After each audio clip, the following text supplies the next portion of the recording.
Bonjour, dans cette vidéo, on va poursuivre sur les schémas de branchement, mais pour cette vidéo-ci, on va vraiment se concentrer sur la boucle de sortie. La boucle de courant de sortie sera donnée par un régulateur, donc par exemple dans ce cas-ci, le FC, qui est notre contrôleur de débit. On pourrait avoir trois grandes familles de contrôleurs, soit les DCS, les PLC ou les régulateurs. Dans cette vidéo-ci, on va se concentrer sur les régulateurs et les PLC, juste pour comprendre un petit peu comment que la sortie va fonctionner là-dessus. Si je commence par faire une représentation de mon régulateur. Donc ici, par exemple, j'aurais mon FC qui est un régulateur. En général, les régulateurs vont avoir une alimentation externe. Par exemple, on pourrait avoir une alimentation à 120 volts AC. On aurait trois fils, par exemple la ligne, le neutre et la mise à la terre. Cette alimentation-là pourrait ensuite être convertie vers un bloc d'alimentation, par exemple de 24 volts, et pourrait avoir différentes tensions pour s'assurer au bon fonctionnement de notre régulateur. Notre régulateur, naturellement, aurait des entrées, un peu comme on l'a vu dans le vidéo précédent. Donc, il pourrait avoir peut-être une résistance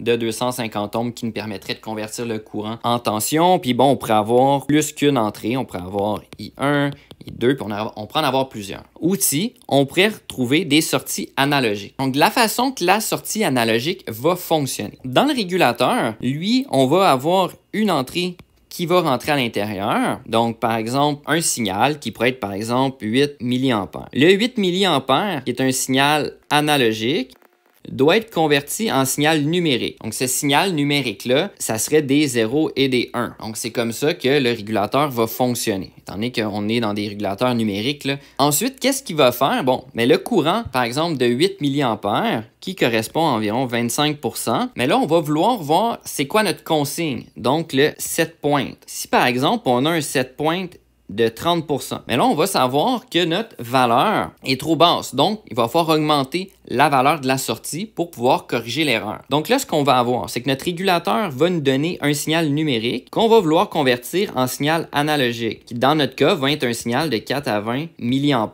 Donc, je vais utiliser un convertisseur digital à analogique. Une fois que j'ai mon signal, OK, ou que je veux l'envoyer, là, il va falloir utiliser, un peu comme on l'avait dans le transmetteur 4 fils, une source de courant. Donc, le 24 volts qui est ici va alimenter une source de courant qui, elle, va être fixée à nos bornes, par exemple, plus ou moins, et on va forcer un courant dans ma sortie qui, à son tour, alimenterait, par exemple, la flow valve 01. Donc, le régulateur, on va dire qu'il est la source du courant, étant donné qu'il y a sa source de courant à l'intérieur. Si on passe maintenant à un PLC, donc le PLC, lui, il est comporté de différentes cartes ou différents modules. On a tout le temps un module qui va être le CPU, qui est le cerveau. C'est par là que les décisions sont prises. Ensuite, on va avoir un deuxième module qui est vraiment important, qui est le Power Supply, donc le bloc d'alimentation. Donc, lui va être alimenté par un signal 120 volts AC, par exemple, ou bon, il peut en avoir qui fonctionne à 24 volts DC aussi. Et son but, ça va être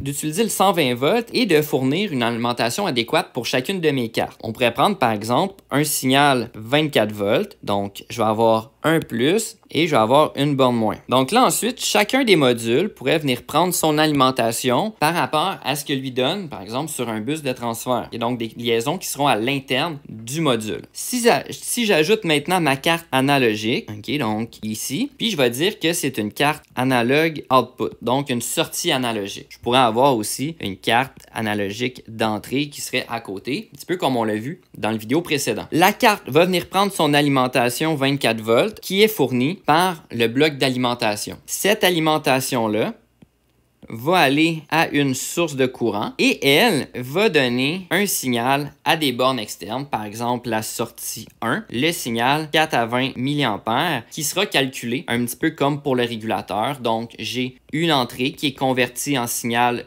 numérique qui est calculé. Donc, il y a un calcul qui se fait, une comparaison. On sort un signal numérique qui va être ressorti en signal ensuite analogique en courant. Donc, on va suivre un petit peu le même principe. Et là, ça se fait par exemple sur une carte d'un PLC. Donc, les régulateurs, que ce soit un PLC, un DCS, un régulateur standard, on va dire qu'ils vont être la source du courant. Donc, on n'aura pas de besoin d'ajouter, comme pour un transmetteur 2 fils, par exemple, une source en série. Rapidement, si je fais un petit exemple de schéma de branchement, donc je pourrais avoir mon FC01 qui aurait deux bornes, un plus, un moins qui permettrait d'envoyer le courant de sortie. Et j'aurai ma flow valve qui est ici, ma flow valve 01, qui aura 2 bornes aussi, qui va venir lire le signal en courant et on va simplement les connecter comme ça ici. Dans un futur vidéo, on verra un exemple un petit peu plus concret des 2 boucles, donc la boucle d'entrée et la boucle de sortie, donc nos 2 boucles de courant qui forment notre boucle de régulation.